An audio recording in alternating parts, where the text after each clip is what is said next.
Mais bonsoir à tous et bonsoir à toutes. Je vous propose de commencer sans plus attendre notre conseil communal de ce lundi 25 mars. Et je vous demande tout d'abord d'excuser Anne Fourneau, Guy Milcan et Marc Aymon, tous les trois retenus par d'autres obligations. Je vous propose de commencer par le point 1, procès verbal de la séance du 19 février 2024, séance publique approbation. Est-ce qu'il y a des remarques sur le PV? Est-ce qu'on peut considérer qu'il est approuvé à l'unanimité? Je vous remercie. Point 2, question orale. Qui s'inscrit? François? Oui, c'est une question par rapport à l'attribution des terres agricoles communales qui a été passée récemment, je pense, par le collège. Ok, François, merci. Non, vous avez une autre question ou pas? Okay. Donc, dans le cadre des questions orales, donc le conseiller a 5 minutes pour développer sa question. Le président de séance désigne un membre du collège qui répond en 5 minutes. Et puis le conseiller communal a droit à 2 minutes. Donc là, c'est la question des collèges. Je n'ai pas de souci à ce que vous posiez aussi une question, mais on ne peut pas poser à deux la même question, quoi. Ok. Merci. Point 3. Agent constatateur. Infraction relative à l'arrêt et au stationnement et infraction aux signaux C3 et F103, désignation prestation de serment. Nous demandons ici au conseil communal de désigner M. Serge Ranquet en qualité d'agent constatateur habilité à rechercher et constater les infractions relatives à l'arrêt et au stationnement et des infractions aux signaux C3, donc c'est l'accès interdit dans les deux sens, le grand rond, et le F103, c'est tout ce qui concerne les zones piétonnes, le petit panneau bleu avec les deux petits bonshommes. Donc M. Ranquet a suivi la formation et il va courir jusque moi comme quand il court dans le centre-ville entre les voitures. Hein. Allez M. Ranquet, on y va. Go, go, go.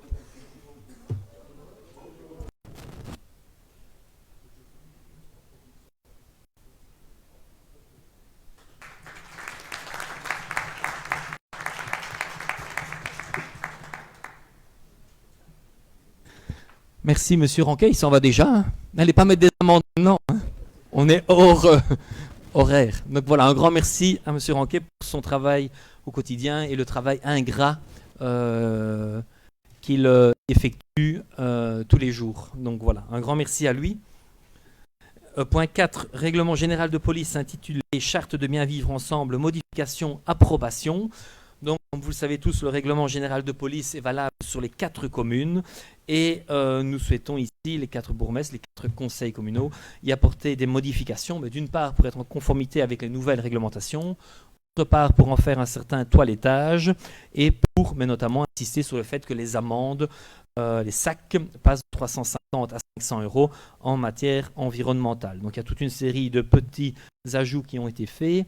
Il y a une coquille que Nathalie a relevée lorsqu'on parle des articles abrogés. Ce n'est pas de 2 à je ne sais plus combien, mais c'est bien de 23 à je ne sais plus combien. C'est juste une simple petite coquille, mais qui méritait d'être soulevée.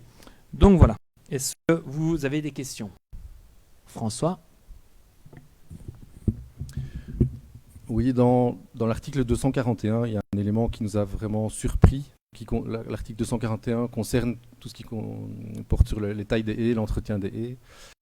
Dans l'ancienne charte de vivre ensemble, il était bien prévu que pour l'entretien des haies, les propriétaires étaient tenus de les élaguer ou les tailler avant le 1er avril ou après le 15 août de chaque année à leurs frais. Et l'interdiction du 1er avril au 15 août portait évidemment sur la protection de la nidification des oiseaux. Et donc on demandait dans cette période-là de le faire uniquement avec des engins manuels, ce qui permet d'éviter avec des engins mécaniques de tuer tous les nids qui seraient présents à cette période-là. Et dans la nouvelle charte, ces éléments-là ne s'y retrouvent pas du tout. Donc dans ce qui est proposé maintenant, c'est que les titulaires d'un droit réel sur les arbres, plantations et haies sont tenus de les élaguer ou de les tailler à leurs frais avant le 31 juillet de chaque année. Il n'est plus fait mention du tout de cette période du 15 avril au 1er août avec des outils manuels, et donc on s'interroge sur cette modification et sur son impact sur la biodiversité, évidemment. Merci François. C'est effectivement un des changements validés par les 4 bourgmestres de la zone pour plusieurs raisons. Tout d'abord, au niveau du DNF, il faut savoir que les dates de nidification varient d'année en année. Donc, ce n'est pas des dates fixes, donc ça peut dépendre de différentes choses. Ensuite, on a voulu aussi axer sur la sécurité routière. Il faut savoir que les haies taillées, mal taillées aux abords de certains carrefours, ça peut constituer un danger. Et la sécurité, c'est important à nos yeux. Et puis surtout, on a aussi le côté indépendant. Donc tous les indépendants qui travaillent dans les parcs et jardins, on estime que les interdire de tailler des haies à partir du 15 avril, ça peut avoir un impact sur leur mode de fonctionnement, sur le fait le personnel qu'ils emploient et ainsi de suite. Et donc, on a préféré modifier les dates comme tu l'as mentionné. Donc voilà, c'est un souhait conscient. Vas-y, François. J'entends bien les motivations. En termes de sécurité, on est nous aussi tout à fait favorables à la sécurité, évidemment. Mais les autres dispositions de cet article prévoient de toute façon que l'entretien doit être réalisé. Et donc, je pense que ça ne se justifie pas d'imposer l'entretien spécialement dans cette période-là. Pour le reste, j'entends les priorités. Nous, ce qui nous a surpris, c'est qu'on faisait un grand pas en arrière en matière de biodiversité. Ça ne semble pas être la priorité que vous soutenez, dont acte. Mais voilà, on ne pourra pas soutenir le règlement dans ces conditions-là. Ok, merci. Je vous propose de passer au vote. Pardon, Jean-Marie, excuse-moi. Non, pas de problème, monsieur le bourgmestre, mais tout cela est régi soit par un décret, soit par une circulaire de la région wallonne qui empêche déjà de tailler entre le 1er avril et le 15 août. Donc le fait de ne pas l'intégrer dans votre règlement n'a aucune incidence, puisque de toute façon, il y a une norme supérieure qui le prévoit.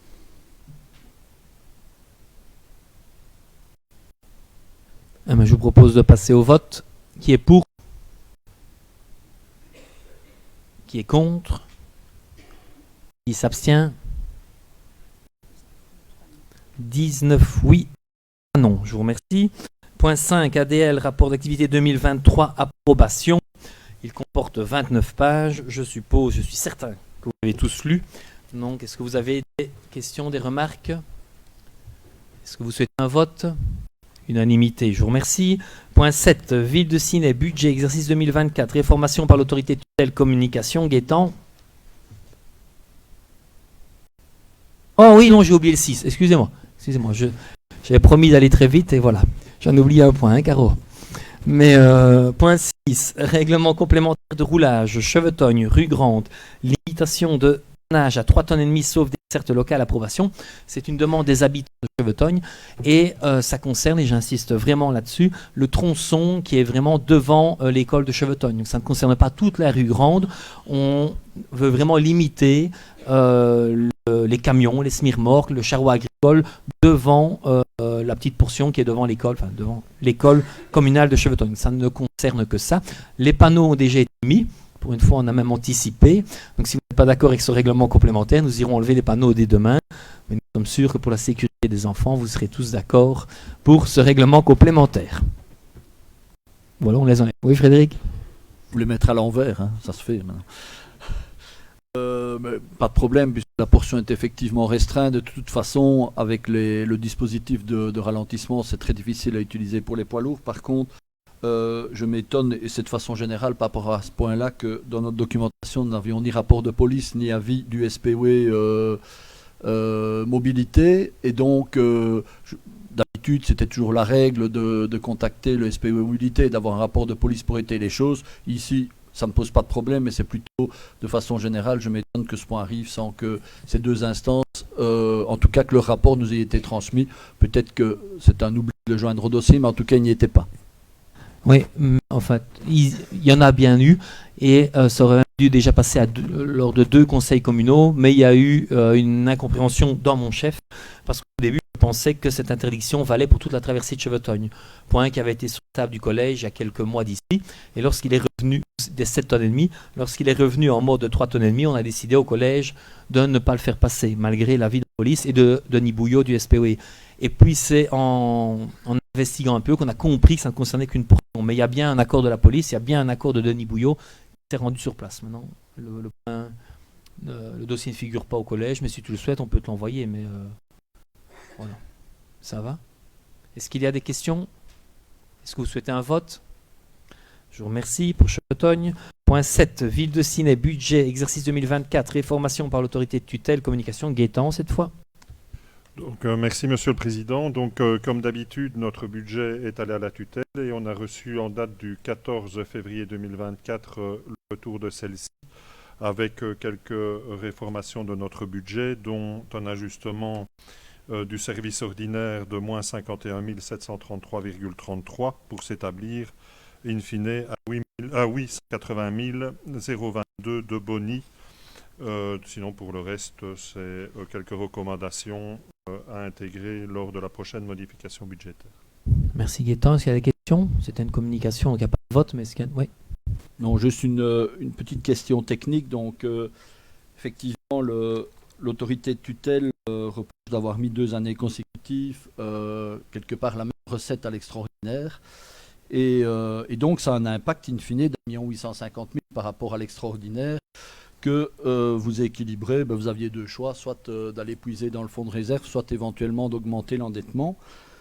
Je voudrais simplement revenir à mon intervention pour ceux qui s'en souviennent par rapport à l'extraordinaire de cette année en disant que c'est manifestement une année électorale et qu'on avait un extraordinaire très important avec un catalogue de bonnes intentions qui ne seraient pas réalisées et heureusement qu'il ne fallait pas les réaliser parce que ça aurait une conséquence si on les réalise importante soit sur le fonds de réserve soit sur l'endettement qu'on allait devoir souscrire et augmenter si on le réalisait. Je dirais a fortiori compte tenu de ce qui se passe maintenant puisque quelque part on modifie l'équilibre du budget extraordinaire d'1 850 000, ce qui n'est quand même pas rien. Et donc je ne peux que inviter le collège à la prudence cette année compte tenu de ce nouvel élément pour éviter déjà heureusement on est au stade du budget, ce qui aurait pu être une catastrophe s'il était largement exécuté. Il faut d'autant plus y être attentif compte tenu qu'on change 1 850 000 qui reviennent soit en prélèvement soit en endettement supplémentaire. Merci. Merci Frédéric. Gaëtan, tu veux... Non? Ok. Merci. D'autres interventions? Merci à tous. Point 8. Zone de secours d'INAFI, dotation communale 2024, décision de l'autorité de tutelle, communication Gaëtan. Oui, donc ici c'est l'autorité de tutelle, donc au niveau du service également public fédéral, service de tutelle de la province de Namur. Et donc on a reçu le retour et l'acceptation bien sûr du montant de 676 030,80 € pour la dotation de la zone d'INAFI pour l'exercice 2024. Merci Gaëtan. Est-ce qu'il y a des questions? Non, je vous remercie. Point 9. ASBL pluricommunal, Cœur de Coudreau, création, décision de l'autorité de tutelle, communication Laurence. Merci Monsieur le Président. Donc une communication en effet, nous prenons connaissance de l'arrêté du 23 février 2024 par lequel Monsieur Christophe Collignon, ministre du Logement, des Pouvoirs locaux et de la Ville, approuve la délibération de notre Conseil du 22 janvier 2024 et qui était relative à la création de l'ASBL pluricommunale Cœur de Condreau. Merci Laurence. Est-ce que vous avez des questions? Non? On continue. Point 10. AIEC, Assemblée Générale Extraordinaire, ordre du jour, approbation. Anne? Oui, donc comme les autres organes, l'AIEC doit mettre en conformité le code des doit se mettre en conformité avec le code des sociétés et des associations. Et donc ce qu'on vous demande aujourd'hui, c'est d'approuver le projet de modification des statuts et de charger les 5 délégués à cette assemblée de se conformer à la volonté exprimée par le conseil communal d'aujourd'hui. Merci. Est-ce qu'il y a des questions? Jean-Marie? D'autres questions? Jean-Marie? Oui, Monsieur le Président, mais je souhaiterais demander à l'autre président, celui de l'AIEC, comment il se fait que ce point vient seulement maintenant. Les sociétés avaient un délai de 5 ans pour se mettre en conformité. Ce délai expirait le 31 décembre 2023. Alors, je pense que le conseil d'administration, et plus particulièrement son honoré président, devait être attentif à cette situation et qu'ils ne l'ont pas été. Et qu'ils veuillent bien expliquer la raison du pourquoi. Tu t'adresses au président de séance? Non, président de l'AIEC. Ah, zut. Mais le président de séance, c'est aussi un président. Ah, merci. C'est tout à fait indépendant de notre volonté. Il faut savoir que le cabinet du notaire qui a contrôlé et qui a fait ces genres de statuts était en retard, ils l'ont déménagé tout ça, et ils l'ont pris du retard parce qu'il y en avait tellement qui étaient en retard, et il n'y a pas que l'AIEC, crois-moi bien. Donc voilà seulement si monsieur est content avec cette réponse. Voilà, c'est un débat entre présidents. Jean-Marie? Incroyable, hein.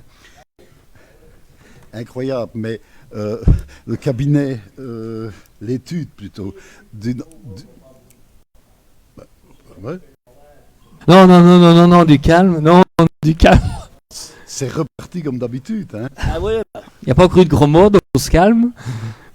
Du calme tous les deux. Jean-Marie? J'ai quand même le droit de poser des questions. Oui, mais Jean-Joseph a répondu. Donc, voilà. Non, parce que quand on me dit que l'étude du notaire était débordée, je rappelle quand même que depuis 5 ans, que ça doit être mis en conformité. Et depuis 5 ans, la demande n'a pas été faite par le conseil d'administration. C'est pas bien possible, c'est certain. Idée politique. Voilà, dont acte. Je propose qu'on n'aille pas plus loin dans le débat. Mais et je vous propose de passer au... Est-ce que vous souhaitez un vote? Non? Merci à tous. Point 11. Plan de cohésion sociale, évaluation quantitative globale 2020-2023. Modification du plan pour 2024. Approbation. Jean-Marc. Merci, Monsieur le Président. Comme vous le savez, c'est en 2024 que doit être évalué notre plan de cohésion sociale pour les années 2020 à 2025. Et dans ce cadre, une évaluation quantitative doit être réalisée pour le 30 juin de cette année. Vous avez pu prendre connaissance de cette évaluation quantitative en consultant la grosse annexe qui contient toutes les informations nécessaires pour permettre l'état d'avancement du PCS, annexe réalisée par l'équipe de la Maison citoyenne, que je remercie au passage. Il faut savoir qu'une évaluation qualitative peut aussi être effectuée avec nos partenaires. C'est ce qui vient d'ailleurs d'être fait à l'occasion de la réunion du comité d'accompagnement du PCS qui s'est tenue ce mercredi 20 mars et donc sur base des conseils de la région wallonne. Nous vous proposons de modifier quelque peu notre plan de cohésion sociale, tout d'abord en retirant une fiche consacrée à l'alimentation saine, et ce compte tenu du fait que depuis 4 ans, des ateliers cuisine sont organisés dans d'autres cadres couverts par d'autres actions. Ensuite, il y a lieu de retirer l'action moyen de transport de proximité, car elle ne répond pas à une demande. En effet, le CPAS dispose à présent de 2 véhicules destinés au transport et les relais citoyens s'impliquent dans le transport de personnes aussi. Et troisième action à retirer, la fiche action consacrée à la location de scooters, vélos électriques et voitures, et ce compte tenu qu'elle ne répond manifestement pas à une demande. Ceci dit, il y a lieu d'ajouter une fiche action intitulée « Accompagnement de première ligne pour personnes en décrochage social ». C'est ce que nous conseille également la région wallonne. Elle est intégrée depuis le début du plan dans d'autres actions, mais la région wallonne suggère de la créer en tant que telle. La création de cette nouvelle fiche action entraîne d'ailleurs la suppression de la fiche plan grand froid ou canicule, qui sera donc intégrée dans la nouvelle fiche. Je ne m'étendrai pas longuement sur ce qui a été réalisé par la Maison citoyenne pendant toute l'année. J'en ai donc terminé. Je remercie encore une fois la Maison citoyenne pour toutes les actions qu'on mène dans tous les grands domaines concernés par le plan de cohésion sociale. Donc j'en ai terminé. Je vous demande merci pour votre attention. Je vous demande donc de bien vouloir approuver cette évaluation quantitative de notre PCS. Merci. Merci Jean-Marc. Est-ce qu'il y a des questions? François? Juste par rapport aux modifications du plan pour 2024, ce sont des éléments que moi je n'avais pas vus dans la proposition de décision. Je ne sais pas où ils se trouvaient. D'abord, est-ce qu'ils s'y trouvaient bien? Auquel cas, je devrais mal regarder. Ou est-ce que ça résulte de la réunion qui a eu lieu ce mercredi? Je ne comprends pas bien d'où viennent les modifications du plan 2024. Je souhaiterais avoir une... Monsieur le conseiller, vous auriez vu que ces actions ont été supprimées ou intégrées dans d'autres actions, comme je viens de le dire.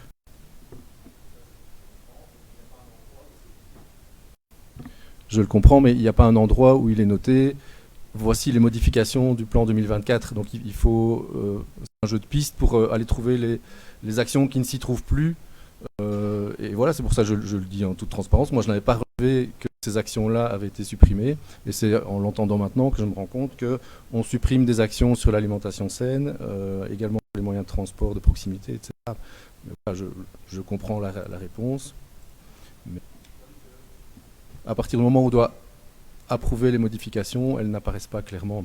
Voilà, c'était une question. C'est pour être effectivement transparent que j'ai voulu l'indiquer. Merci. Et donc, comme me le fait marquer Nathalie, il est vraiment marqué dans les attendus et les considérants de la délibérée. Donc, attendu qu'il y a lieu de demander une suppression de la fiche 7302, attendu qu'il y a lieu d'ajouter la fiche action 1.8.05. Donc, il est marqué dans les considérants, vraiment dans le projet de délibéré, quoi. Donc, on n'aurait pas su... Pour moi. Ça va ? Tout le monde est d'accord ? Est-ce que vous souhaitez un vote ? Unanimité, je vous remercie. Point 12, rapport financier du plan de cohésion sociale et du subside, article 20, année 2023, approbation, Jean-Marc. Oui, je rappellerai simplement qu'un rapport financier doit être rentré à la Région wallonne pour notre PCS 2023 et ce avant le 31 mars. Ce rapport financier comporte deux parties. Le rapport financier proprement dit du PCS, un subside de 64 376,28 € nous a été octroyé. Le rapport justifie des dépenses totales de 240 649,14 €, comprenant les frais de personnel et de fonctionnement. Il y a ensuite le rapport financier sur le subside article 20. Pour rappel, la région wallonne nous a octroyé un subside de 5 009,38 € afin de couvrir les dépenses relatives à notre collaboration avec le CFOC. Cette collaboration nous a permis l'organisation de tables rondes citoyennes, d'initiatives vers l'extérieur. Et je vous demande donc d'approuver le rapport financier du PCS pour l'année 2023, ainsi que le rapport financier du subside article 4 pour cette même année. Merci Jean-Marc. Est-ce qu'il y a des questions ? Est-ce que vous souhaitez un vote ? Unanimité, je vous remercie. Point 13, PCDR, rapport annuel 2023, approbation. Anne ?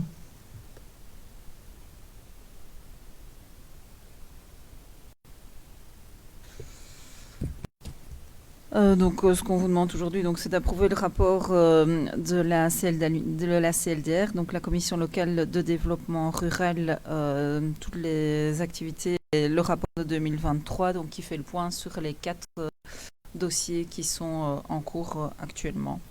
Donc, on vous demande d'approuver le rapport et on va le transmettre, si vous êtes d'accord, donc à la région wallonne. Merci Anne. Est-ce qu'il y a des questions ? Est-ce que vous souhaitez un vote ? Unanimité à nouveau. 14. Titre repas, règlement, modification, décision à prendre. Gaëtan. Oui, merci Monsieur le Président.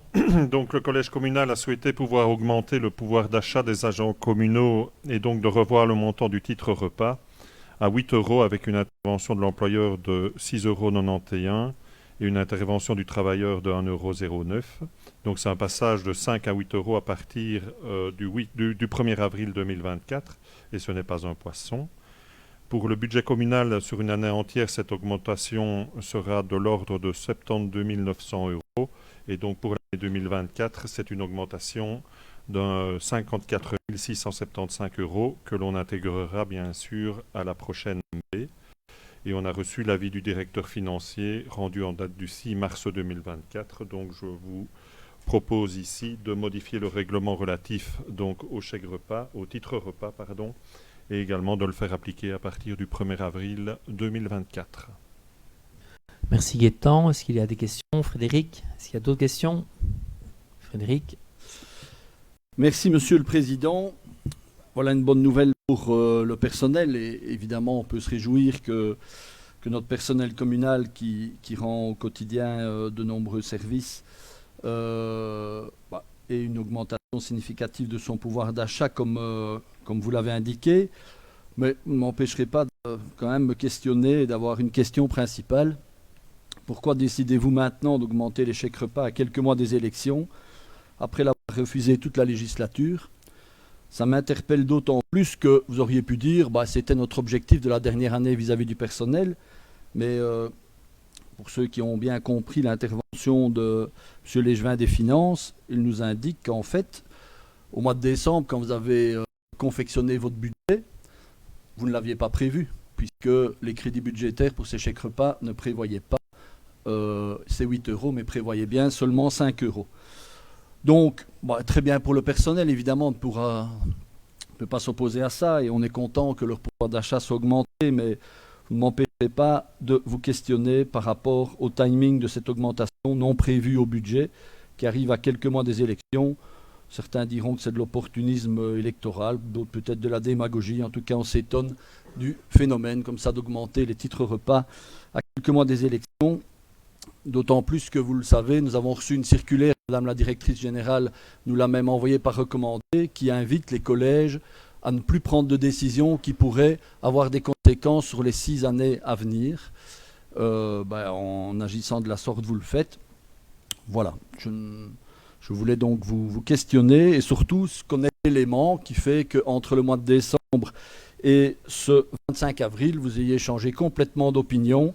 25 mars, pardon, vous ayez changé complètement d'opinion, ne le prévoyant pas au budget, il n'y a pas de nouveaux éléments, et le prévoyant maintenant pour notre personnel, avec sans doute une conséquence qui suivra en matière d'égalité, ce qui me semble être des choses justes, puisque pourquoi le personnel communal et pourquoi pas le personnel du CPAS, et donc la répercussion financière qu'on nous a donnée suivra sans doute au CPAS. Merci. Merci Frédéric. En fait, c'était vraiment une demande, comme tu l'as dit, récurrente des syndicats. Ça fait longtemps, on était considéré comme une des communes avec une valeur faciale du chèque repas la moins élevée. Beaucoup de communes étaient au-dessus de nous, donc c'est une demande. On l'a régulièrement refusée en réunion de concertation ou de négociation syndicale. Au collège, on en a également parlé plusieurs fois, où on avait un échevin du personnel qui aurait souhaité qu'on valide ce changement. Et donc à un moment donné, dans les compromis au sein d'un collège, on essaie de faire plaisir à tous les échevins, avec tous leurs dossiers.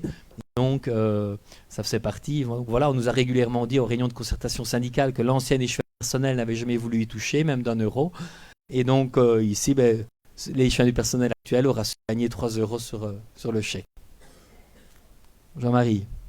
Mais moi, je voudrais savoir quelle compensation vous avez obtenue. Parce que les concertations syndicales, c'est bien. Mais à partir du moment où l'on donne un avantage significatif comme celui-ci, on doit négocier certaines non-actions futures des syndicats. Et c'est la raison pour laquelle, sous la précédente législature, je te rappelle que tu en faisais partie, on avait bien gardé ça en réserve, en se disant que ce sera une monnaie d'échange le jour où les syndicats viendront avec des demandes qui sont totalement inacceptables. Donc aujourd'hui, vous augmentez, et en période électorale, on a compris pourquoi évidemment, vous augmentez ces chèques repas sans avoir obtenu une quelconque compensation des syndicats, sauf erreur de ma part, et vous allez me le dire. Non, tu as raison. Vas-y Frédéric. Juste comme ça, vous pourrez répondre sur les deux interrogations. D'autant plus, et c'est ça encore une fois qui m'étonne, alors je peux comprendre qu'il y a les concertations qui revenaient souvent, que c'était une demande, que le collège doit faire un arbitrage. Tout le monde sait que les arbitrages au niveau du collège se font à quel moment? Au moment où on fait le budget. C'est évident que c'est à ce moment-là qu'on doit faire des choix, et choisir c'est renoncer. Mais vous avouerez qu'on doit être surpris quand on voit qu'au mois de décembre c'est non, au mois de mars c'est oui, et sauf erreur, il n'y a pas eu de comité de concertation entre décembre à mars qui aurait pu réitérer la demande des syndicats et vous dire que tout compte fait, vous alliez le faire. Et s'il y en a eu un, ça n'a pas été abordé. Et donc, voilà, encore une fois, très bien pour le personnel, c'est de l'argent net en matière de gestion, voilà, un peu circonspect. Merci Frédéric, merci Jean-Marie. Donc il y a bien eu un comité de concertation et un comité de négociation et ça a été discuté, ça a été abordé. On avait réunion au février au centre culturel, donc ça faisait bien partie des points abordés. Donc voilà pour répondre à une des questions. Donc effectivement, on n'a rien négocié, Jean-Marie, parce que dans notre tête, on n'a pas l'impression de donner un avantage aux syndicats. On a l'impression plutôt de donner un avantage au personnel et de récompenser le personnel pour le travail fourni. Donc pour nous, on n'a pas pris ça comme... voilà, je peux comprendre que tu le prenais autrement, mais nous, on n'a pas pris ça en tout cas comme une négociation avec le syndicat. On a pris ça plutôt comme un geste envers le personnel. J'ai dit quoi ? Parce que je peux comprendre que tu le prenais autrement, me dis-tu, mais je te répète que nous le prenions autrement, c'est des décisions à l'unanimité d'un collège dont tu faisais partie. Voilà. Ok. Tout bien qui finit bien. Est-ce que vous souhaitez un vote? Unanimité. Merci pour le personnel. Point 15. Régie communale autonome des sports et des loisirs du Condro. Bilan et compte de résultats exercice 2023. Rapport du collège des commissaires. Rapport d'activité exercice 2023. Approbation Guétan. Merci, Monsieur le Président. Donc, comme chaque année, merci. On vous demande ici d'approuver dans un premier temps le bilan et le compte de résultats pour l'exercice 2023 de la Régie, dont on a reçu l'avis du directeur financier positif en date du 23 février 2024. Et ces mêmes comptes de résultats et bilans ont été également approuvés à l'unanimité par le conseil d'administration de la Régie des sports en date du 22 février 2024, et ce en présence du réviseur, des services financiers qui ont pu répondre à toutes les questions techniques relatives à ce bilan et à ce compte de résultats. Donc je remercie à ce stade tous les membres du CA de la Régie, les commissaires aux comptes, le réviseur et les services financiers de la ville pour le suivi de ces différents dossiers. Au niveau du bilan, simplement une petite notification, le total de l'actif et du passif se monte à un montant de plus de 5 049 725. Au niveau du compte de résultats, il y a une perte quand même assez significative dans cet exercice 2023, une perte de 112 680,99 euros par rapport à l'année précédente où on avait encore un bénéfice d'un peu plus de 76 000 euros. Au niveau des produits, on constate tout de même une augmentation du chiffre d'affaires de 426 000 euros à 491 000 euros, un peu plus de 64 000 euros d'augmentation. Et notamment, cette augmentation est due à plus de rentrées au niveau des activités sport qui montrent vraiment le dynamisme de la Régie. Mais on le voit au niveau des dépenses et au niveau des charges, l'augmentation des dépenses au niveau des services et biens divers est passée de 261 000 euros à plus de 497 000 euros. Donc une augmentation ici des dépenses de 236 256 euros. Ici, elle est due à quoi? Et c'est assez simple, c'est par rapport bien sûr à quelque chose qui a touché l'ensemble des communes de la province de Namur et l'ensemble des paracommunaux ou de certaines ASBL. C'est bien sûr lié au contrat énergie que l'on avait signé avec IDEFIN. On en a déjà parlé à plusieurs reprises. Et voici par exemple quelques illustrations de ces augmentations. L'électricité de la piscine, elle est passée de 2022 à 2023 de 61 000 à 141 000 euros, donc une augmentation de 80 000 euros. L'électricité du hall est passée de 8 000 à 17 000.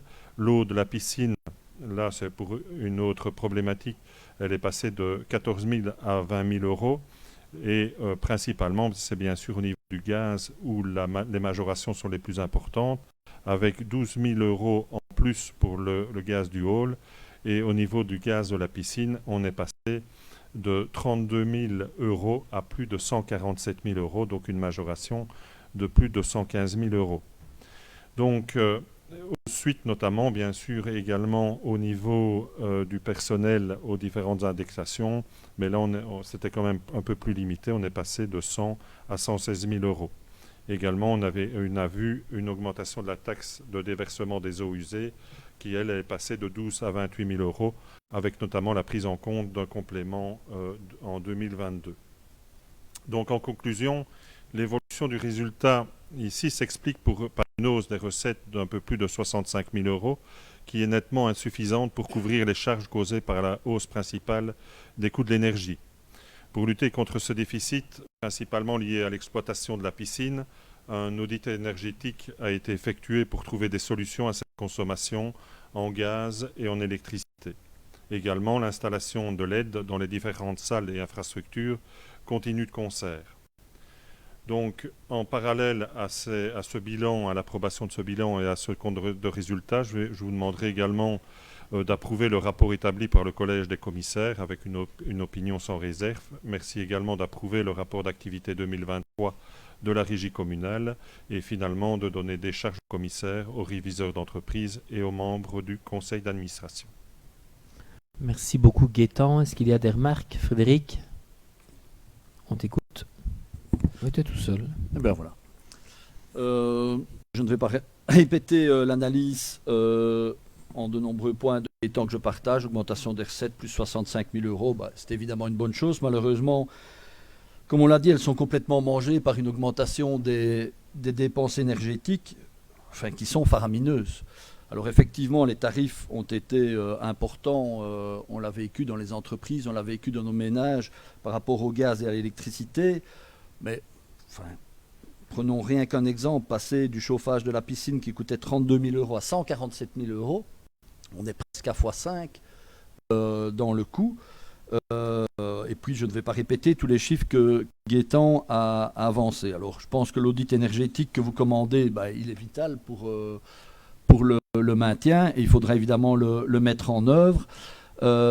J'ai remarqué également qu'il n'y avait pas de contrat de fourniture d'électricité qui existait du 1er janvier au 18 avril par erreur administrative, mais que ça a heureusement été régularisé puisqu'il y avait un impact significatif de 38 000 euros. Ma question était de savoir si cette régularisation était bien sur l'exercice 2023 ou si elle était encore à recevoir. Et je voulais également réagir par rapport à une remarque de M. Légevin qui dit effectivement on paye là sans doute les mauvais choix en matière de tarification qui ont été opérés dans la centrale d'achat organisée par IDEFIN, qui pour rappel avait pris une partie en fixe, une partie en variable, et ce choix s'avère, et on le voit dans les chiffres, in fine, assez mauvais dans ses répercussions, x5 au niveau du gaz, je viens de le dire. Et donc mon plaidoyer est évidemment pour ne pas qu'on répercute des choix qui ne leur incombent pas aux utilisateurs de la piscine, et principalement les clubs qui utilisent cette piscine. Ils ont déjà eu leur cotisation, enfin leur droit d'utilisation, leur redevance d'utilisation majorée suite à la prévision du budget 2023 et à ces augmentations. Si évidemment, sur base des comptes, on doit leur répercuter ces dépenses, qui, encore une fois, pour moi, sont totalement extérieures à ce qui peut être considéré comme normal et résulte d'un choix un peu spéculatif qui a été fait à un autre niveau de pouvoir, je pense que ce ne serait pas juste pour tous les clubs qui utilisent cette piscine, et certains, vous le savez, me sont très chers. Merci Frédéric. Gaëtan. Donc voilà, il est clair que donc on a mandaté une société pour avoir l'audit énergétique qui a déjà eu lieu. Donc on a déjà reçu un peu les conclusions de celui-ci. On n'a pas plus tard qu'aujourd'hui matin, on a eu une réunion avec les instances d'Infrasport pour en discuter, pour voir un peu également s'il y a un potentiel d'aller chercher des subsides à ce niveau-là. Donc au niveau des piscines, on pourrait même, on a eu la confirmation, aller chercher pour plus de 80% de subsides. Ce que l'on veut faire, c'est ne pas rater. Il y a plusieurs pistes qui sont sur la table, et donc on veut étudier avec des sociétés spécialisées pour choisir vraiment la bonne solution par rapport à la piscine. Et il faudra bien sûr faire un mix. Également, on s'est rendu compte que bien sûr la cogénération qui a été installée lors de l'inauguration de la piscine en 2013 ne fonctionne pas à plein régime, même c'est en sous-régime à l'heure actuelle. Donc on essaye également de solutionner ce problème. Donc là, on étudie vraiment toutes les possibilités, même peut-être améliorer l'isolation, et même au niveau des eaux, essayer de mieux traiter et de mieux récupérer les différentes eaux usées, etc. Donc ça, c'est dans un premier temps, et il est clair qu'au niveau de la philosophie que l'on a au niveau de la régie, et vous pouvez comparer par rapport à d'autres centres sportifs locaux dans la région, on est une des régies avec les tarifs les plus bas.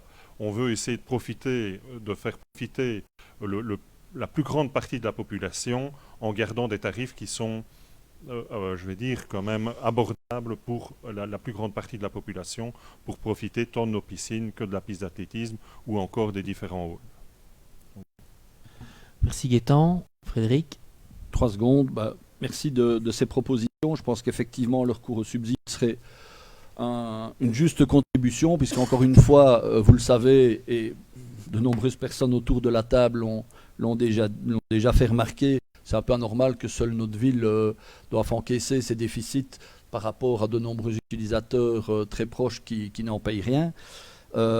Simplement, aussi derrière une piscine et derrière un terrain de sport, forcément, et je suis heureux de l'entendre, qu'il n'y aura pas trop de répercussions sur les clubs, puisqu'on a derrière des enfants pour qui courir, faire du sport, ou encore plus apprendre à nager, puisque malheureusement les écoles sont souvent défaillantes en la matière actuellement, c'est évidemment essentiel. Et si les cotisations augmentent, les prix pour leur apprendre à nager augmenteront. Et donc inévitablement, ça deviendra inaccessible pour toute une série d'enfants. Et donc je fais encore une fois un plaidoyer pour qu'on recherche toutes les ressources extérieures et qu'on essaye au mieux d'améliorer ce déficit bien malheureux que seuls les Sinassiens payent alors que de nombreuses autres communes en profitent. Merci Frédéric pour ta fibre sociale. Fibre sociale découverte aujourd'hui, merci. Gaëtan va sûrement répondre. Oui, c'est juste pour deux choses également par rapport aux subsides que l'on pourrait glaner au niveau d'Infrasport. On pourrait même profiter d'une double subsidiation qui est possible avec les subsides du REBA qui sont là également disponibles. Et donc on pourrait même rêver de pouvoir même avoir une subsidiation à 100%. Donc comme on en a parlé tout à l'heure. Et donc le deuxième point, c'est vrai qu'avec Luc et Benoît tout à l'heure, on a discuté avec Infrasport et on a discuté de la thématique de la supracommunalité, où là, on se rend compte que pour faire un projet supracommunal, c'est très très complexe et qu'on devrait regarder plutôt par rapport à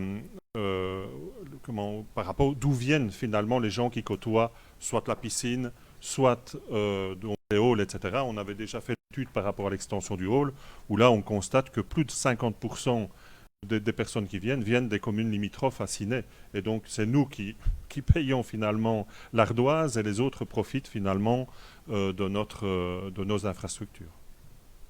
Merci. Je vous propose de passer au vote. Est-ce que vous souhaitez un vote? Non? Unanimité, je vous remercie. Point 16. Régie communale autonome des sports et des loisirs du Condro, budget 2024, approbation Gaëtan. Donc voilà, donc c'est dans la continuité bien sûr du compte, donc le budget 2024 donc de la régie. Ici, on a rectifié un peu certaines dépenses et certaines recettes.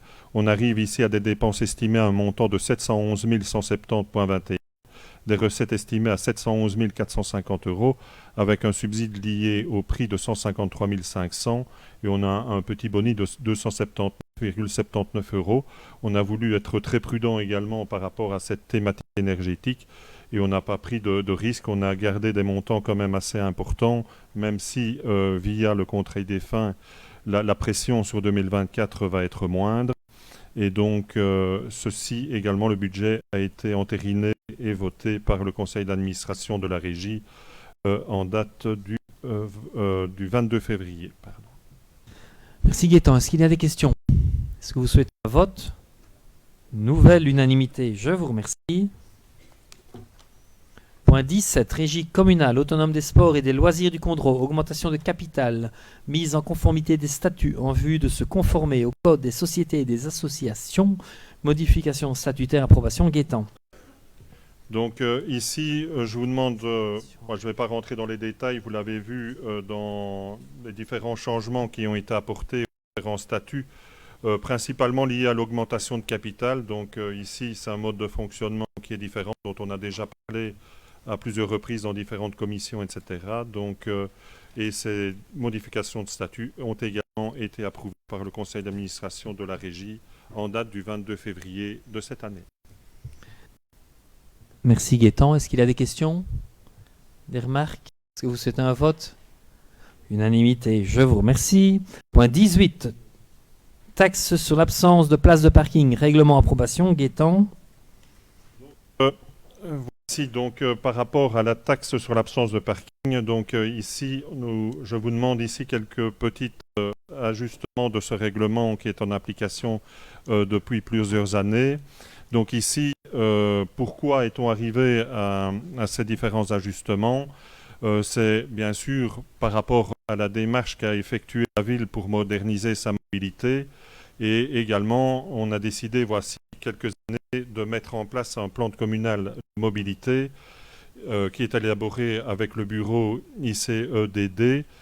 Et donc lors des différents comités de pilotage, on nous a signalé que différentes dispositions de ce règlement taxe sur l'absence de place de parking étaient devenues obsolètes et qu'il y avait lieu de le refondre et de proposer en parallèle une cartographie par zone. Et considérant également, avant d'atteindre finalement cette refonte complète, il est cependant pertinent de favoriser les projets de construction, de transformation, de restauration, privilégiant une mobilité alternative. Et donc ici, il y a eu différentes modifications, principalement à l'article 9, que je vais vous lire, et on a reçu l'accord du directeur financier sur ce point en date du 8 mars 2024.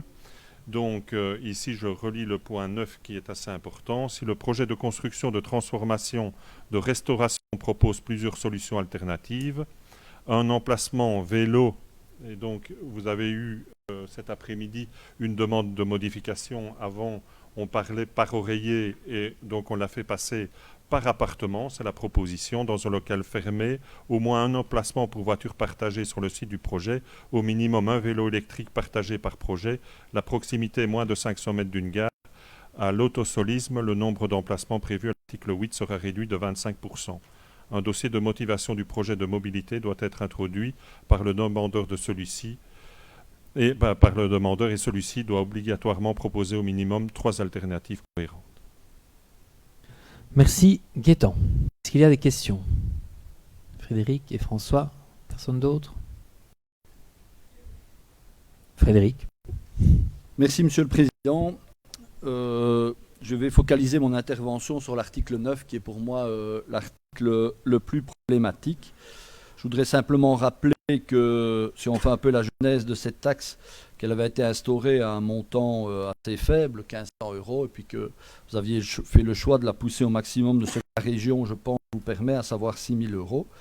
Et si on refait la genèse d'autres modifications qui est à mon avis importante au regard de la lecture qu'on a maintenant de l'article 9, c'est que vous aviez supprimé la faculté d'avoir une mesure alternative visant à créer des places de parking, non pas in situ, mais dans un environnement très proche, se disant, effectivement, parfois c'est pas possible sur place, mais il y a parfois quelques centaines de mètres la possibilité de créer des places de parking alternatives, et cette option avait été supprimée.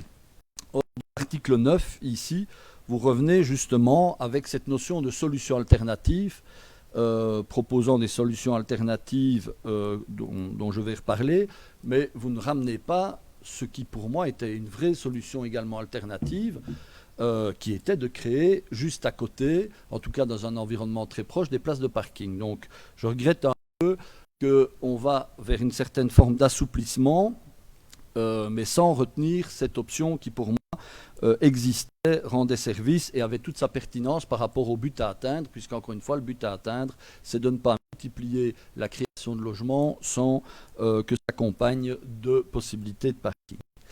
Alors, j'ai tout d'abord une question par rapport aux mesures alternatives que vous proposez.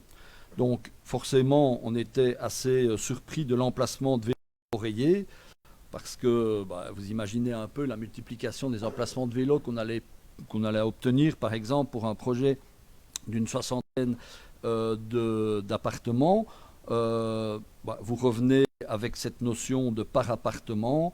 On le réduit, on risque d'arriver à un nombre vraiment significatif d'emplacements vélos dans un local fermé, d'autant plus que vous ne faites pas la différence entre un immeuble qui prévoit effectivement un local fermé pour vélo, mais qui n'a pas d'autres possibilités, où les habitants n'ont pas de possibilité pour y placer leur vélo, avec par exemple un immeuble qui prévoit l'obligation d'acheter une cave privative. Il y a plusieurs projets que je peux vous citer. L'obligation d'acheter une cave privative qui est accessible en vélo au rez-de-chaussée et qui peut tout à fait convenir pour y parquer des vélos. Deuxièmement, comme mesure alternative, vous indiquez au moins un emplacement pour voitures partagées sur le site du projet. Alors là, je ne comprends pas bien cette mesure alternative. Est-ce qu'il s'agit effectivement de conventionner, par exemple, avec la firme qui est installée à Ciney, donc d'avoir une offre supplémentaire de voitures, auquel cas ça ne me paraît pas être bien libellé, puisque vous ne parlez pas d'offrir un service supplémentaire d'une voiture partagée, mais simplement de la création d'un emplacement pour voiture partagée. Alors vous savez qu'en matière de règlement, tout le monde joue toujours sur les mots, donc ça me paraît particulièrement peu précis au moins donc on dit création d'au moins un emplacement pour voitures partagées. Donc quelque part, je crée un emplacement, j'indique qu'elles sont réservées aux voitures partagées, qu'on va aller chercher par exemple sur la place, sur la gare, enfin sur une petite place ici ou à la gare, je les stationne là, je suis en ordre. Troisième mesure alternative que vous proposez, au minimum un vélo électrique partagé. Tout le monde connaît le prix d'un vélo électrique. Vous imaginez qu'on met en balance la réduction de 60, toujours mon même exemple, appartement, ça va faire 15 emplacements à créer, fois 6 000 €. On permet de réduire l'impact de 90 000 €. Simplement, je suis à 500 mètres de la gare, je crée un emplacement, j'achète un vélo à 2 000 à 3 000 € et je remplis les 3 conditions que vous mettez en avant, qui sont donc pour vous les 3 exemples que vous citez comme étant acceptés, puisqu'il en faut pour obtenir cette réduction de 25% du nombre d'emplacements. Et le dernier élément qui me surprend, Monsieur le Président ou Monsieur Legevin qui nous rapporte le dossier, c'est que dans cet article 9, vous ne faites pas la différence entre de petits et des gros projets. Parce que effectivement, si certaines mesures, comme la création d'un emplacement pour voitures partagées dédicacé à un projet bien précis, a sa pertinence quand on a un public de chalandise important et que ça répond peut-être à une nouvelle façon d'urbaniser, et que des gens qui sont proches de la gare, qui ne souhaitent pas de voitures individuelles, etc., c'est évidemment beaucoup plus compliqué pour la personne qui va décider, par exemple, de créer 5 ou 6 unités d'appartements en transformant un immeuble. Et là, vous ne faites pas du tout la différence dans votre projet votre projet d'article 9, entre un projet d'envergure qui effectivement prévoit un plan de mobilité, des mesures particulières, et un projet de plus petite nature où là, par exemple, la mesure alternative qui existait avant de création de parking à proximité n'est pas retenue, ce que nous regrettons. Et donc, je souhaiterais des précisions par rapport à ce que vous entendez par voiture partagée, et je m'étonne du choix que vous posez en matière d'équilibre financier, de la création de 3 mesures qui, pour moi, ne sont pas du tout financièrement dans un équilibre correct par rapport à l'économie que vous proposez pour des gros projets. Merci. Merci Frédéric. Gaëtan. Ouais. Ah bon. Oui, tu poses la question maintenant aussi? Vas-y. Oui, mais si tu me coupes, prends la parole. Hein. Vas-y. Merci, Monsieur le Président. Moi, c'est parce que souvent, on me pose toutes les questions et puis le collège répond globalement, donc moi, c'est pareil. Voilà, je voudrais juste aussi rappeler peut-être le sens de ce règlement taxe sur l'absence de place de parking. Il est effectivement mis en place pour que lors de tout nouveau projet d'habitation notamment, ou d'autres types de projets, des places de parking soient prévues en suffisance, simplement pour éviter du parking sauvage ou l'envahissement des voitures dans l'espace public, sur les trottoirs, dans les espaces verts, etc. Donc ce règlement, il a ce sens-là. C'est vraiment prévu pour éviter ce genre de désagrément. Alors, à Ciney, comme dans beaucoup d'autres communes, il y a une commission consultative d'aménagement du territoire et de la mobilité qui est constituée, qui est composée de beaucoup de citoyens, avec quelques représentants politiques, mais c'est surtout des citoyens intéressés par les questions d'aménagement du territoire et de mobilité. Et cette question des parkings, elle s'est posée régulièrement dans cette commission, puisque à chaque projet qui est proposé ou l'avis de cette commission est demandé, c'est un des critères qu'on regarde. Où sont situés les parkings? Est-ce qu'ils sont accessibles facilement? Est-ce qu'ils vont être réellement utilisés? Est-ce qu'il ne va pas y avoir un report de ces places de parking sur l'espace public de manière sauvage? Et donc, ce règlement, l'analyse des dossiers est systématiquement faite au regard de ce règlement. On a eu la chance, avec cette commission consultative d'aménagement du territoire et de la mobilité, d'aller voir ce qui se passait dans d'autres communes. Et il y a 2 ou 3 ans, nous sommes allés à Gembloux, voir un peu les nouveaux quartiers, comment ça se passait. On a eu un exemple flagrant d'envahissement des voitures dans des espaces de zones vertes, de pelouse qui étaient disposés autour d'un immeuble, qui était un très bel immeuble, mais où les places de parking étaient difficilement accessibles, en sous-sol, avec tout un cheminement un peu compliqué après pour ressortir la voiture ou aller la rechercher. Ce qui fait que naturellement, les personnes se garaient au rez-de-chaussée, sur les pelouses, sur les trottoirs. Et donc je voudrais vraiment rappeler l'importance de cette taxe sur l'absence de place de parking. C'est pas juste comme ça pour s'amuser, c'est vraiment important par rapport à l'aménagement du territoire et à la place de la voiture dans l'espace public. Alors tout ça c'était en guise d'introduction. Ce qu'on voit ici dans la proposition qui est faite, c'est qu'on assouplit effectivement cette règle-là en misant sur le futur. Donc en disant les habitudes de mobilité ont changé, on n'a plus besoin d'autant de places de parking, donc on n'impose plus autant d'espaces de parking par immeuble. Alors autant en tant qu'écolo, moi je plaide à 100% pour sortir de l'autosolisme, comme c'est dit dans la proposition, pour trouver d'autres solutions alternatives. Moi je mise énormément sur le vélo, sur les voitures partagées également, mais force est de constater qu'au jour d'aujourd'hui, avec les infrastructures cyclables disponibles, avec les voitures partagées disponibles, on n'y est pas. On ne peut pas dire aujourd'hui qu'il y a 25% de voitures en moins. Alors je suis d'accord de faire le pari sur le futur, mais j'ai l'impression qu'on met un peu cette taxe, enfin cette modification de taxe en application beaucoup trop tôt. On a parlé du plan communal de mobilité, il est en cours. On a parlé donc d'une cartographie par zone, justement pour adapter peut-être la densité de parking. Au jour d'aujourd'hui, cette cartographie n'existe pas. Donc venir modifier cette taxe sur les places de parking, sur l'absence de places de parking, alors que finalement rien n'a été changé dans les habitudes actuellement, me paraît un peu prématuré. Alors si on revient un peu dans le détail de l'article 9, puisque c'est celui-là principalement qui est concerné, ça veut donc dire qu'un promoteur immobilier qui viendrait avec des solutions alternatives, ça a été cité, donc des emplacements de vélo, des emplacements pour voitures partagées, la proximité de la gare est également un critère. Moi, je souscris à tous ces critères-là, je suis bien d'accord. Sauf qu'au jour d'aujourd'hui, on n'a aucune garantie sur le fait que même avec cette volonté-là, les personnes qui vont acheter ou louer les appartements concernés ne vont pas finalement acheter une, deux voitures.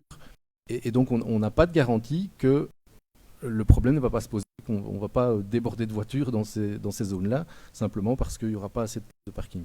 Donc j'ai l'impression qu'on met la charrue avant les bœufs dans ce cas-ci. Que d'une part, la commission consultative d'aménagement du territoire et de la mobilité n'a pas été consultée. Or, c'est son rôle principal, c'est un rôle de consultation.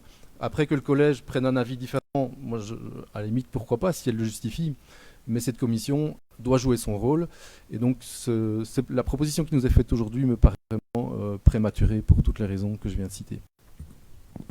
Merci François. Donc, je vais laisser la parole à Gaëtan. Je vais juste quand même rassurer le public et les gens qui nous suivent sur Internet. On n'a jamais mis une taxe pour s'amuser. Hein. Donc, toutes les taxes, elles ont une utilité. Donc, plusieurs fois mettre une taxe pour s'amuser. Non, soyez rassurés, on ne met pas des taxes pour s'amuser à Ciné. Donc, petite précision. Gaëtan ? Non, on ne s'amuse pas du tout avec les taxes. Et même, par rapport à cette taxe, on a toujours dit qu'elle devait servir. Ce n'est pas un budget totalement dédicacé ou réservé comme ça, mais on a toujours dit que les sommes qui étaient prélevées depuis plusieurs années devaient servir par rapport à, par exemple, à créer de nouveaux espaces de parking. On avait étudié dans le budget également, on a mis un budget par rapport au parking que l'on voudrait faire tout près de la Providence, près de l'ancienne gendarmerie. Donc voilà, c'est des budgets comme ça qui sont dédicacés. Il est clair que, et je l'entends, par rapport à cette adaptation du règlement, c'est un peu un gage sur le futur. On anticipe un peu, et c'est par rapport à certaines recommandations, certaines demandes qui ont été faites lors des différentes réunions assez constructives qui sont faites avec le bureau spécialisé par rapport au nouveau plan de mobilité, où on a essayé d'avancer et on avance pas à pas, on tâtonne un peu. C'est clair qu'ici on a voulu jouer également par rapport au quartier à proximité de la gare pour avancer. Donc là je pense que et je mettrai ma main à couper que ce règlement également va évoluer dans les prochains mois ou les prochaines années. Donc, également au niveau de l'emplacement par rapport à la voiture partagée, il est clair que ce n'est pas juste faire une place pour la future, c'est vraiment de recréer un site propre par rapport à cela. Il faudrait peut-être plus le marquer, mais c'est vraiment par rapport à l'idée de ce règlement et de cette adaptation du règlement. Également, là peut-être c'est vrai qu'on doit y réfléchir également, c'est cette différence entre les petits et les grands projets. C'est vrai que c'est pas évident de mettre dans un même règlement quelque chose qui peut s'appliquer à l'ensemble des spécificités que l'on pourrait rencontrer dans différentes zones ou par rapport, bien sûr, comme on l'a dit, par rapport au volume du nombre d'appartements ou par rapport au volume de projets. Mais je pense qu'on avance un peu par rapport à cela et je suis enclin à recevoir finalement, et je pense également mon collègue qui est spécialisé dans la mobilité, Guy Milcan, est enclin à recevoir finalement l'ensemble de vos doléances, pourquoi pas le faire progresser encore dans les prochains mois. Et on passera également, je trouve que l'idée est bonne, par rapport bien sûr à toutes les commissions qui sont établies à Ciné et qui fonctionnent relativement bien pour faire progresser ce règlement. Merci Gaëtan. Frédéric veut réintervenir, François aussi. Tous les deux un deuxième tour. Ouais, rapidement, on se dit à ce que j'entends que les 5, vous reportez le point, puisque vous dites effectivement que vous souhaitez faire évoluer le règlement et prendre l'avis des commissions, ce qui n'a pas été fait. D'autant plus que, franchement, c'est du français. D'un côté, vous dites que le promoteur doit mettre à disposition un vélo électrique partagé. De l'autre côté, vous dites qu'il doit créer un emplacement pour voiture partagée. On ne dit pas qu'il doit mettre à disposition une voiture partagée. Deuxième exemple, imposer au minimum un vélo électrique. À partir de là, on a rempli 33% du contrat. 33% du contrat, on a moins 500 mètres de la gare. Mais un vélo électrique, je veux dire, l'impact d'un vélo électrique pour un immeuble de 5 logements, un vélo partagé pour 5, ça a du sens. Imposer un vélo électrique partagé pour 50 logements, ça n'a plus aucun sens. Donc vraiment, et puis je me permets d'insister sur le fait qu'on n'est pas obligé d'être au maximum de la taxe plutôt que de la réduire de 25%. Des conditions qui me paraissent très floues, on peut peut-être, si vous voulez faire un effort, la réduire tout court. Et je fais vraiment un plaidoyer pour que pour moi, une mesure, encore une fois, collègues, c'est mon mot d'aujourd'hui, voilà, et vraiment, pour moi, une mesure alternative, c'est aussi de créer des emplacements à proximité. Et ça, vous l'avez supprimé, vous n'acceptez pas de le reprendre en compte. Donc vraiment, s'il vous plaît, je pense que cet article 9 est mal torché, n'est pas assez précis, ne prévoit pas la gradation du nombre de logements créés. Et donc, je plaide pour qu'on puisse reporter ce point, le concerter, le faire en commission, en reparler à la CCATM et le revoir de façon plus précise. Je vous remercie. Merci Frédéric. François? Mais effectivement, à partir du moment où, dans cet article 9, on propose de permettre de réduire de 25% le nombre d'emplacements de parking, ça veut dire que si on a 100 appartements, il pourrait n'y avoir que 75 places de parking. C'est peut-être un peu raccourci, mais c'est en tout cas l'idée, c'est en tout cas de ne pas avoir le nombre de places de parking requis par l'article 8 qui lui prévoit chaque fois le nombre de places de parking en fonction de la surface des immeubles et des places de parking supplémentaires dès qu'il y a 8 appartements. Enfin, je n'ai plus les chiffres exactement, mais ça veut dire qu'il y aura, de toute façon, on permet en tout cas qu'il n'y ait pas une place de parking par appartement, mais qu'on ne compense pas forcément par des vélos, puisque on prévoit à la limite qu'un vélo par appartement. Or, on sait que dans un appartement, s'il y a 2 ou 3 personnes, s'il n'y a qu'un emplacement pour un vélo et qu'on veut se passer d'une voiture, c'est pas possible. Donc la proposition telle qu'elle est faite aujourd'hui ne me semble pas tenir la route, et je rejoins la proposition de dire qu'il faut remettre le travail sur le métier et peut-être tous ensemble ou avec les commissions à consulter, pouvoir venir avec une solution concertée un peu plus satisfaisante. Ok, on reporte le point alors. Ça va? On passe au vote. Est-ce que vous êtes d'accord de reporter le point? Oui? Merci pour les plaidoyers. Utile. Je ne suis pas juriste, mais... Alors, on passe. Il nous reste 2 points. Un point complémentaire qui a été déposé par France et un point en urgence pour lequel on vous demandera l'urgence. Donc, point 19. S'il n'est plus verte, mais pas trop quand même, hein. Activons les 117 238 € de la région Wallonne pour végétaliser des quartiers assinés ou dans les villages, demande d'une conseillère. France, nous t'écoutons. Merci, monsieur le bourgmestre. Voilà, j'ai pris connaissance il y a quelques semaines maintenant d'une décision du gouvernement wallon, prise à l'initiative de nos deux ministres verts, Philippe Henry et Céline Tellier, qui développe le 4e volet en fait, relatif aux questions de végétalisation, à la fois dans les villes, mais aussi, c'est intéressant pour nous, dans les communes plus rurales. Ce 4e volet, il est aussi intéressant parce qu'il se concrétise sous la forme d'un droit de tirage. Et les communes sont, on le sait, assez friandes de ce genre de dispositifs parce que ce sont des dispositifs plus légers que les appels à projets classiques. Je vais le dire comme ça en résumé. Ce droit de tirage s'élève pour notre commune à une hauteur de maximum 117 238 €. Donc c'est vraiment une somme d'argent tout à fait conséquente pour des projets qui permettraient d'amener davantage de nature dans certains quartiers de Ciney ou de ces villages. Alors, on a la chance, évidemment, dans notre commune, d'être déjà dans une commune relativement verte. On est dans un milieu, évidemment, rural où la plupart, en tout cas beaucoup de citoyennes et de citoyens ont un accès à la nature, en tout cas beaucoup plus facile que dans d'autres régions de notre pays. Mais il n'empêche que cet accès à la nature doit être possible vraiment pour toutes et tous, et que sans doute dans certains quartiers ça l'est moins qu'ailleurs. Donc je pense que là il y a un intérêt vraiment à se soucier de cet appel, de ce droit de tirage.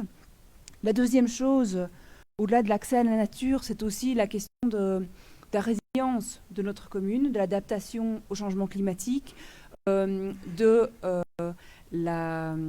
l'adaptation aux chaleurs bien plus élevées que nous connaissons pendant des périodes de chaleur, de canicule, de sécheresse. Et on sait que chaque fois qu'on plante un arbre, chaque fois qu'on végétalise et qu'on laisse moins de place au béton, on est évidemment gagnant pour rafraîchir les températures. Le troisième avantage, c'est, je pense, un avantage d'amélioration du cadre de vie. Lorsqu'il y a quelques années, vous avez décidé de planter des jonquilles, des tulipes sur différents talus de la commune. C'est une mesure qui a été tout à fait appréciée et on voit chaque printemps les fleurs ressurgir. Ce sont, je pense, des projets qui permettent vraiment à tout à chacun de davantage profiter de la nature et d'avoir aussi une fierté et je dirais un regard sur la beauté que la nature peut aussi nous apporter.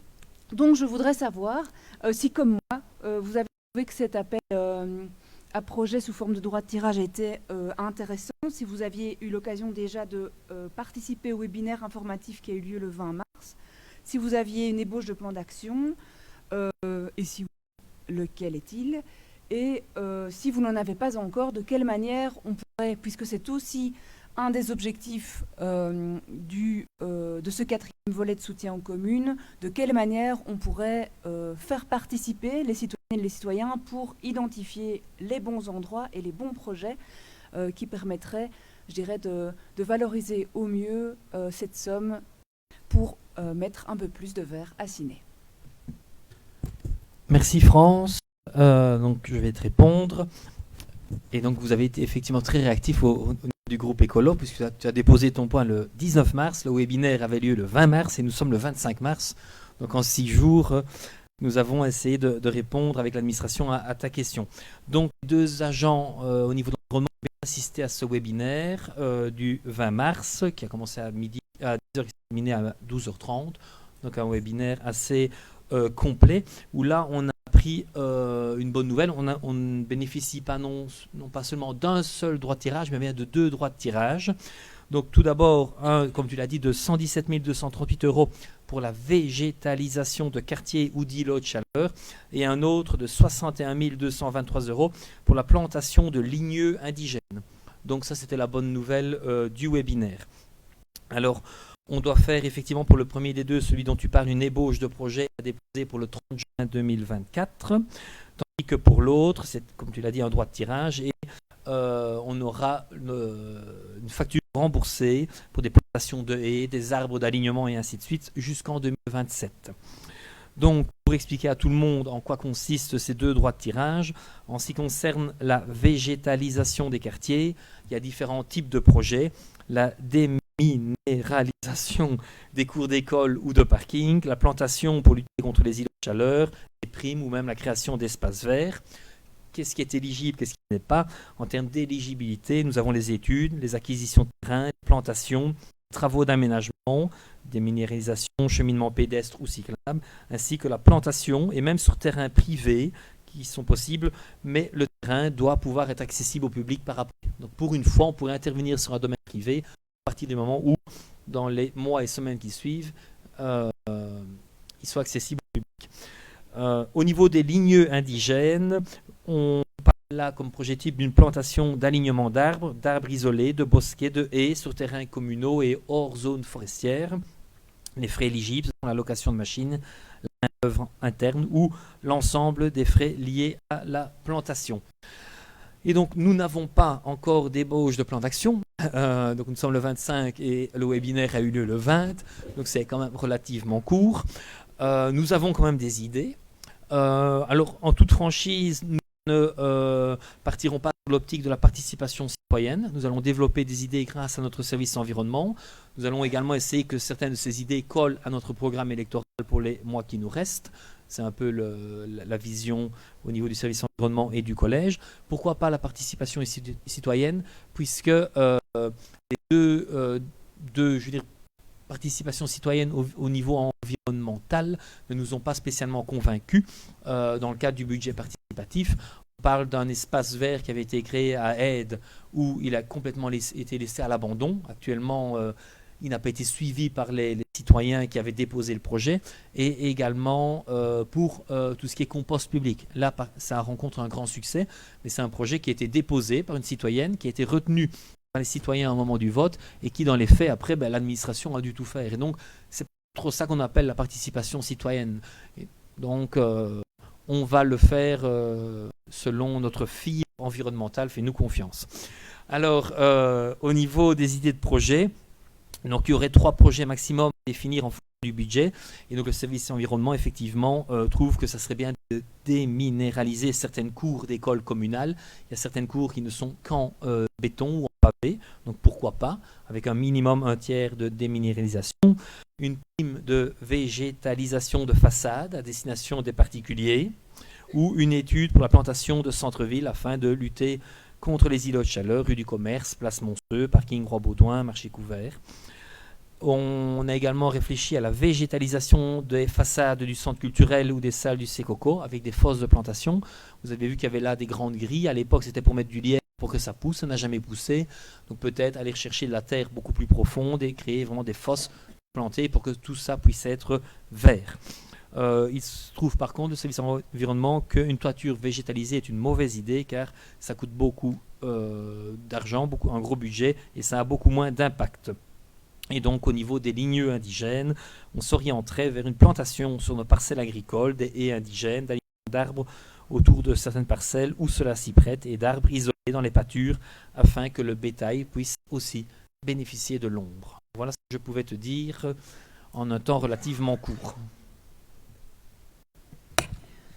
Merci pour ces réponses. Je suis satisfaite que des agents aient pu déjà suivre le webinaire. En effet, le temps était court. C'est aussi le principe de déposer une question une semaine avant le conseil, et puis il y a des choses qui se déroulent entre temps. Donc tant mieux, c'est assez réjouissant d'entendre ces différentes idées. J'entends que vous n'allez pas cette fois-ci, en tout cas, miser sur la participation citoyenne, mais j'aurais envie d'insister, et ça a été le cas dans les idées ébauchées ici en guise de réponse, que certaines parties des projets puissent bien concerner les citoyens aussi à titre individuel. Donc je trouve intéressant, en effet, dans les pistes proposées, la possibilité pour les citoyennes et citoyens de, par exemple, végétaliser leur propre façade. C'est aussi chouette, je pense, et important de pouvoir s'investir personnellement et d'activer quelque chose qui peut être facilité par la commune. Au-delà des solutions et de réflexion et de projets plus ambitieux ou à plus grande échelle qu'une commune peut aussi porter. Et vous avez cité les cours d'école. Donc je pense que c'est vraiment intéressant de jouer sur ces différents tableaux. Voilà, avec Écolo, on sera curieux de voir la manière dont ce dossier peut s'enclencher, et on sera attentif dans les prochaines années à ce qu'il puisse bien se mettre en place pour relever les énormes défis environnementaux qui sont face à nous. Merci. Merci France. Est-ce qu'il y a d'autres questions sur ce point? Non, je vous remercie. Oui, un point en urgence qu'on vous demande. Donc on vous demande d'abord l'urgence. Ça concerne une convention d'octroi de subsides à destination de la RUE Ciné. On s'est rendu compte suite au dernier conseil communal et à l'intervention des colocs que même si un subside était dédicacé au conseil communal au moment du vote du budget, il devait également repasser au conseil communal, sauf si ce même conseil communal avait octroyé une délégation au collège communal, ce qui n'est pas encore le cas.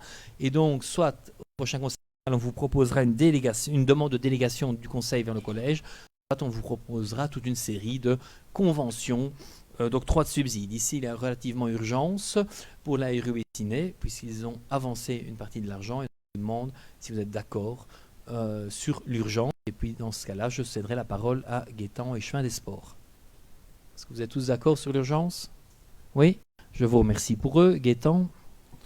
Oui, un tout grand merci. Et donc, ici, bien sûr, cette convention est en ligne directe avec le budget 2024 qui avait été voté au niveau de l'extraordinaire, où on avait alloué une somme de 80 000 euros donc à la RUE, qui est en liaison bien sûr avec la vente du Stade Lambert, où on leur avait alloué une somme de 175 000 euros. Donc c'est une première partie qui va servir à l'installation de panneaux photovoltaïques, le remplacement de l'éclairage des anciens terrains, des vestiaires et de la buvette par du LED, la fourniture de 2 concerts transformés en tribunes couvertes et l'achat d'un tracteur pour l'entretien des différents terrains.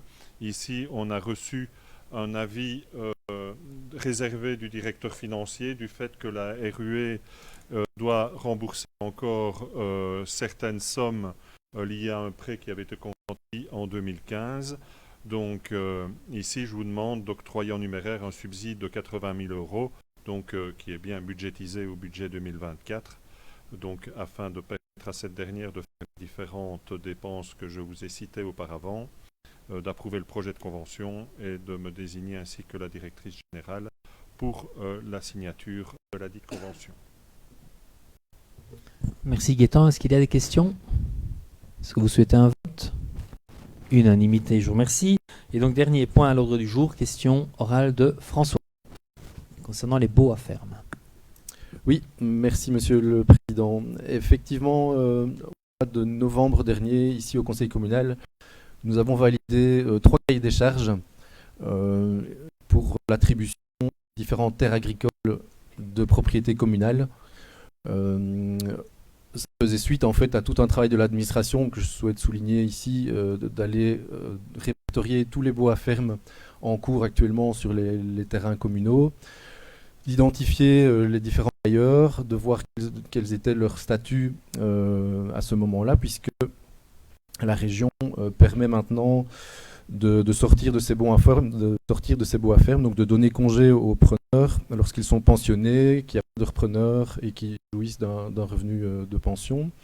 Et donc on est dans ce cas-là, c'est la réattribution de terres agricoles à des nouvelles personnes, en tout cas des nouveaux agriculteurs qui peuvent alors en bénéficier. Les 3 cahiers des charges avaient été scindés pour coller au plus près, je pense, des réalités des différents cas, puisqu'il y avait certaines parcelles qui étaient enclavées, donc qui avaient un statut un peu particulier. Il y avait aussi, pour une parcelle en tout cas, une volonté de tenter de favoriser les circuits courts, donc de permettre à peut-être du maraîchage ou en tout cas une activité agricole un peu différente de pouvoir s'exprimer. Et alors, il y avait la plus grosse partie qui faisait l'objet d'un 3e cahier des charges. On a eu des échanges en amont du conseil communal pour voir quels critères pouvaient être intégrés dans ces cahiers des charges pour favoriser une agriculture locale, familiale, qui servirait directement ou le plus directement possible l'alimentation locale au niveau de la commune. On est parti donc sur un cahier des charges type proposé par la région, cahier des charges qui a été agrémenté par quelques critères complémentaires. L'objectif était effectivement que des jeunes agriculteurs aient accès plus facilement à la terre, que un maximum d'agriculteurs finalement puissent avoir une part du gâteau. Des échos qu'on a eus, mais la décision ne revient pas au conseil communal, elle est uniquement au niveau du collège, je pense. Alors que le cahier des charges a été validé au conseil communal, donc c'est un peu particulier. C'est le collège qui a l'autorité, semble-t-il, pour finalement octroyer ces nouveaux baux fermes. Il nous revient que finalement, les objectifs qui étaient pourtant partagés au départ n'ont pas été rencontrés dans l'attribution des différents lots. Alors je voudrais, d'une part, la première question, c'est que le collège puisse faire le point sur la manière dont ça a été attribué et finalement à qui, même si on ne veut pas des noms, mais voir un peu quelles sont les personnes et quel type de profil bénéficient finalement de l'ensemble de ces lots. Est-ce que ça a bénéficié à de nombreux agriculteurs ou à quelques-uns, ce qui serait un écart par rapport aux objectifs qu'on s'était fixés? Et alors une deuxième question peut-être, c'est voir quelle communication a été faite aux agriculteurs de cette possibilité de remettre leur candidature pour obtenir des lots. Comment ça s'est passé concrètement? Est-ce que tous les agriculteurs ont bien été informés de cette possibilité? Est-ce qu'il n'y a pas eu un défaut de communication dans ce cadre-là qui aurait conduit finalement à un déséquilibre dans l'attribution des différents lots? Donc voilà un peu les questions que je souhaitais poser aujourd'hui pour refaire le point sur ce dossier qui, comme j'ai dit, ne revient pas formellement au conseil communal, mais je pense que c'était l'occasion d'en discuter ensemble aujourd'hui. Merci.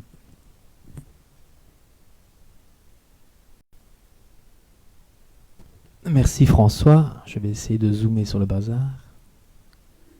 Voilà.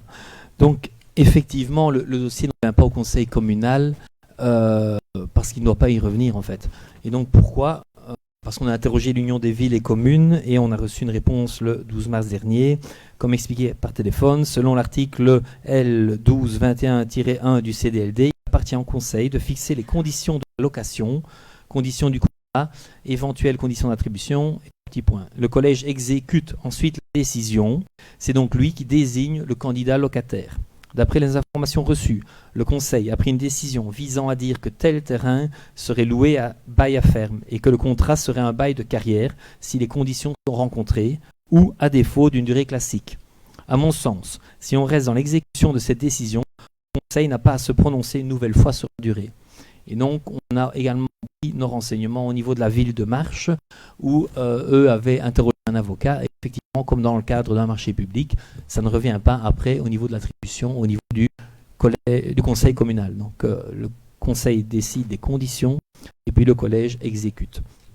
Et donc, ça c'était pour répondre à une première partie de la question. Et pour faire un topo, c'est écrit en petit, je suis désolé. Donc, il y avait au total 21 lots qui comprenaient 55 hectares. Au niveau du collège, on a reçu 262 soumissions émanant de 7 soumissionnaires différents. Et donc, dans les dossiers, dans les 57, il y avait 22 dossiers complets et 35 incomplets. D'accord, donc on a déjà eu l'occasion d'en débattre la fois passée. Dans les 20 complets, il y en avait 20 qui étaient complets et dans les conditions, et il y en avait 2 où la superficie maximale de rentabilité était trop élevée. Donc on n'a pas pu en tenir compte.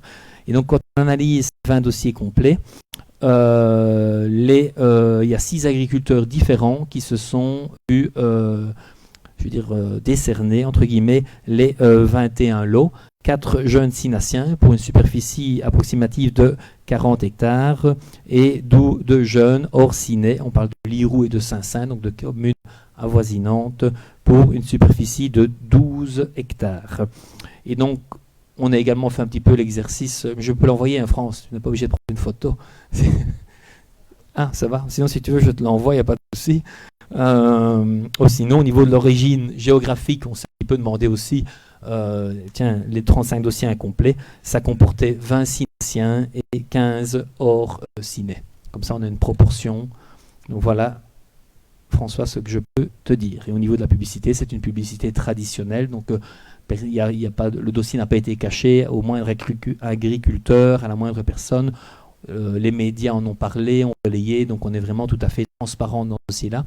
Au niveau de l'administration a vraiment fait un comité de sélection et a fait un travail remarquable. C'était vraiment un dossier qui n'a pas du tout, au niveau de la sélection, été géré par le politique. Personne au niveau du collège ne s'est mêlé de ce dossier, et donc c'est vraiment quelque chose de tout à fait officiel, formel, transparent, on ne peut plus juste. Donc je te donne un droit de réplique de maximum 2 minutes en fonction de notre ROI. Merci, Monsieur le Président. Mais effectivement, je ne remets évidemment aucunement en cause le travail de l'administration. Je suis convaincu de leur efficacité, d'abord en amont sur l'élaboration du cahier des charges et surtout sur la récupération finalement des baux à ferme devenus obsolètes. Et je ne remets pas du tout en cause l'attribution selon les critères, mais je constate simplement un échec par rapport à leurs objectifs initiaux en fait, puisque ici on voit que 6 agriculteurs remportent l'ensemble des lots. Ça veut dire qu'on est passé simplement à côté de l'objectif, et c'est voilà, on le partage. Je pense qu'on avait tous voté le cahier des charges. Ça pose quand même question, et donc ça veut dire que pour les 200 hectares qui restent potentiellement attribués au fil des années et de la fin des bois à ferme, il faudra se poser la question des critères d'attribution. On n'a pas parlé dans la réponse de la partie justement dédiée au circuit court, qui était un peu un test. Je pense qu'il y a une offre un peu plus originale que d'habitude qui a été faite, et donc c'est assez réjouissant. Peut-être qu'il faut multiplier aussi ces surfaces dédiées spécifiquement au circuit court. Et alors peut-être pour terminer, 2 points.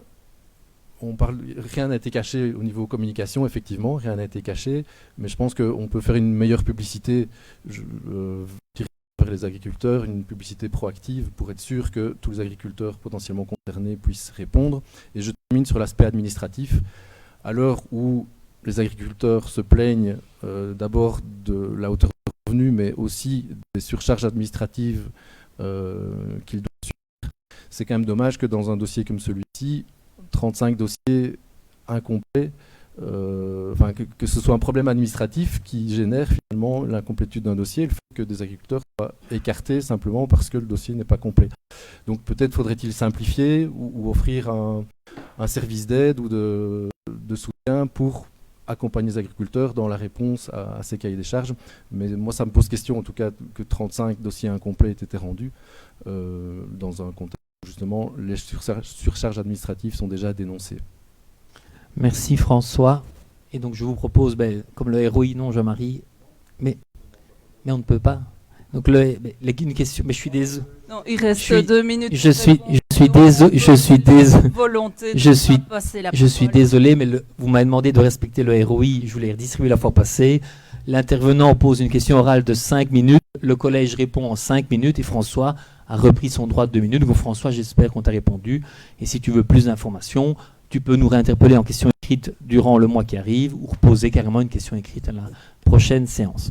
Je vous remercie tous et toutes d'avoir suivi ce débat du Conseil communal et nous allons passer à huis clos.